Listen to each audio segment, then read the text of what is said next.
കുട്ടികൾ ലൈഫിൽ സക്സസ് ആയി കാണണം എന്ന് ആഗ്രഹിക്കുന്ന ഒരു പാരന്റ്സ് ആണ് നിങ്ങളെങ്കിൽ ഈ വീഡിയോ നിങ്ങൾക്കുള്ളതാണ്. എന്റെ കുട്ടിക്ക് എഴുതാൻ അറിയില്ല, വായിക്കാൻ അറിയില്ല, ഇംഗ്ലീഷിൽ എത്ര പോരാ, മാത്സിൽ എത്ര പോരാ എന്നുള്ള കൺസേൺസ് ആയിട്ട് പാരന്റ്സ് എന്റെ അടുത്ത് വരാറുണ്ട്. ഇവരോടൊക്കെ ഞാൻ പറയാറുള്ള ഒരു കാര്യം എന്ന് പറഞ്ഞാൽ, ഇംഗ്ലീഷ് അറിയാത്ത, അല്ലെങ്കിൽ എഴുതാൻ അറിയാത്ത, വായിക്കാൻ അറിയാത്ത ഒരുപാട് പേര് നമ്മളിൽ സക്സസ് ആയവരുണ്ട്, അല്ലെങ്കിൽ വേൾഡിൽ തന്നെ ഫേമസ് ആയിട്ടുള്ള ആൾക്കാരുണ്ട്. പക്ഷെ ഇവർക്കൊക്കെ കോമൺ ആയിട്ട് ഉണ്ടായിരുന്ന ഒരു കാര്യം എന്ന് പറയുന്നത് കോൺഫിഡൻസ് ആണ്. ഇനിയിപ്പോ ഒരു കുട്ടിക്ക് എന്തൊക്കെ കഴിവുകൾ ഉണ്ടെങ്കിലും സെൽഫ് കോൺഫിഡൻസ് ഇല്ലെങ്കിൽ ആ കഴിവുകളൊന്നും പുറത്തേക്ക് എക്സിബിറ്റ് ചെയ്യാൻ വേണ്ടിയിട്ട് കഴിയില്ല. സോ നമ്മുടെ കുട്ടികളിലെ ഏതെങ്കിലും ഒരു വീക്ക് ഏരിയ നമ്മൾ എംഫസൈസ് ചെയ്ത് അവരെ കോൺസ്റ്റന്റ് ആയിട്ട് ക്രിട്ടിസൈസ് ചെയ്യുക, കമ്പയർ ചെയ്യുക, ബ്ലെയിം ചെയ്യുകയൊക്കെ ചെയ്യുമ്പോൾ നമ്മൾ അവരുടെ സെൽഫ് കോൺഫിഡൻസിനെയാണ് അവിടെ കില്ല് ചെയ്യുന്നത്.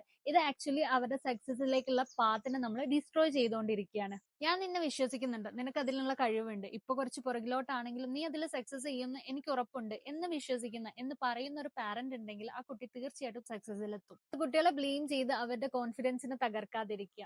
Happy parent.